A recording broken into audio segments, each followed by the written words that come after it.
Hi friends, അവർ you welcome to my blog. അപ്പോൾ നമ്മൾ ഇന്ന് സ്പോട്ട് ചെയ്യാൻ പോയത് വല്ലക്കുന്ന് പള്ളിയാണ്. വല്ലക്കുന്ന് പള്ളി എന്ന് പറയുമ്പോൾ ഞങ്ങളുടെ വീടിൻ്റെ അവിടെ നിന്ന് ഏകദേശം 3 കിലോമീറ്റർ ചുറ്റളവിലുള്ള ഒരു പള്ളിയാണ് ശരിക്കും പറഞ്ഞാൽ.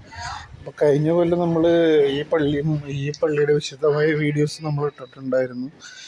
ഈ വല്ലക്കുന്ന് പള്ളിയും ഇരിഞ്ഞാലക്കുട പള്ളിയും അതുപോലെ തന്നെ മറ്റ് പള്ളികൾ. ഇപ്പം നമ്മൾ ആളൂർ പോകണമെന്നുണ്ടായിരുന്നു. ആളൂരും പോകണമെന്നുണ്ട്, പക്ഷെ ആളൂരും വല്ലക്കുന്നും ഒരേ ദിവസമാണ് പെരുന്നാൾ ആഘോഷം വരുന്നത്.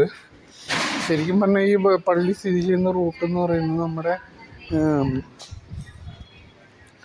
മെയിനായിട്ട് വരുന്ന റൂട്ട് എന്ന് പറയുന്നത് നമ്മുടെ കോട്ടയം മൂന്നുപടിയ സ്റ്റേറ്റ് ഹൈവേയിലാണ് ഈ ഒരു പള്ളി സ്ഥിതി ചെയ്യുന്നത്. അതായത് കോട്ടയിൽ നിന്ന് ഏകദേശം കോട്ടയം മൂന്നുപടി സ്റ്റേറ്റ് ഹൈവേയിൽ വല്ലക്കുന്ന് എന്ന് പറയുന്ന സ്റ്റോപ്പിൽ ഒരു സ്ഥലത്താണ് വല്ലക്കുന്ന് പറയുന്ന സ്ഥലത്താണ് ഈ ഒരു പള്ളി സ്ഥിതി ചെയ്യുന്നത്. അതായത് നമ്മൾ ഇരിഞ്ഞാലക്കുട ഭാഗത്തു നിന്നാണ് നിങ്ങൾ വരുന്നെങ്കിൽ വല്ലക്കുന്ന് സെൻറ്ററിൽ ഇറങ്ങണം. അതുപോലെ കോട്ടയം ചാലക്കുടി ഭാഗത്തു നിന്നാണ് നിങ്ങൾ യാത്ര ചെയ്ത് വരുന്നെങ്കിൽ അപ്പോൾ ഏകദേശം നമ്മുടെ ഈ പറയുന്ന സ്റ്റോപ്പിൽ തന്നെ ഇറങ്ങണം. വല്ലക്കുന്ന് സെൻറ്ററിൽ തന്നെ ഇറങ്ങണം. അതിൻ്റെ അവിടെ നിന്ന് കുറച്ച് മുന്നോട്ട് നടന്നു കഴിഞ്ഞാൽ നമുക്ക് ഏകദേശം, അതായത് ഇരിഞ്ഞാലക്കുട ഭാഗത്തു നിന്നാണ് വരുന്നെങ്കിൽ കുറച്ച് പിന്നോട്ട് നടന്നാൽ മതി. അതായത് നമ്മുടെ പോട്ട ഭാഗത്തു നിന്ന് അല്ലെങ്കിൽ ചാലക്കുടി ഭാഗത്തു നിന്ന് വരുമ്പോൾ ശരിക്കും പറഞ്ഞാൽ ഈ പള്ളി സ്ഥിതി ചെയ്യുന്നത്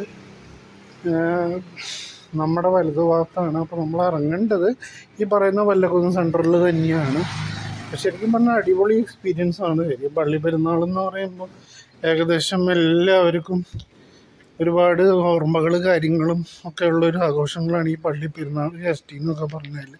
പ്രത്യേകിച്ച് തൃശ്ശൂരുകാരെ സംബന്ധിച്ചിടത്തോളം ഒരു ദിവസം തന്നെ 2-3 പള്ളി പെരുന്നാളുകളാണ് വരുന്നത്. ഇപ്പോൾ ഷഷ്ടി ആയാലും അങ്ങനെ തന്നെ. ഷഷ്ടി ആയാലും ഒരേ ദിവസം തന്നെ 2 സ്ഥലങ്ങളിൽ ഷഷ്ടി വരാറുണ്ട്. ചിലപ്പോൾ ഇന്ന് തന്നെയാണെന്ന് തോന്നുന്നു. ഇന്നും പല സ്ഥലത്ത് പ്രധാനപ്പെട്ട ഒരു ദിവസം തന്നെയാണ് ഇന്ന്. കാരണം ഒരുപാട് സ്ഥലങ്ങളിൽ ആഘോഷങ്ങൾ നടക്കുന്നുണ്ട്. അപ്പോൾ അതുകൊണ്ട് തന്നെ നമ്മൾ ഈ ഒരു ചെറിയ പള്ളീനെ കുറിച്ച് ഒരു ചെറിയൊരു ബ്ലോഗ് ചെയ്യണമെന്ന് എനിക്ക് തോന്നി. അതുകൊണ്ട് തന്നെയാണ് നമ്മൾ ഈ ഒരു വിഷ്വൽസ് എടുത്തത്. പക്ഷെ പ്രശ്നം എന്താണെന്ന് വെച്ചാൽ ഇതിൽ ഒരു പ്രാർത്ഥന നടന്നുകൊണ്ടിരിക്കുന്ന സമയത്താണ് ഞാനൊരു വിഷ്വൽസ് എടുത്തിട്ടുള്ളത്. അപ്പോൾ ആ സമയത്ത് നമുക്ക് മിക്കവാറും കോപ്പറേറ്റ് വരുമെന്നുള്ളത് കൊണ്ടാണ് ഓൺ വോയിസ് വീഡിയോ ചെയ്യാമെന്ന് വിചാരിച്ചത്. എന്തായാലും അടിപൊളി എക്സ്പീരിയൻസ് ആയിരുന്നു മൊത്തത്തിൽ. ഇനിയിപ്പോൾ ഇന്നും നാളെയായിട്ടാണ് ഇവിടുത്തെ ആഘോഷം വരുന്നത്. അതിനായിട്ട് വെയിറ്റിംഗ് ആണ്.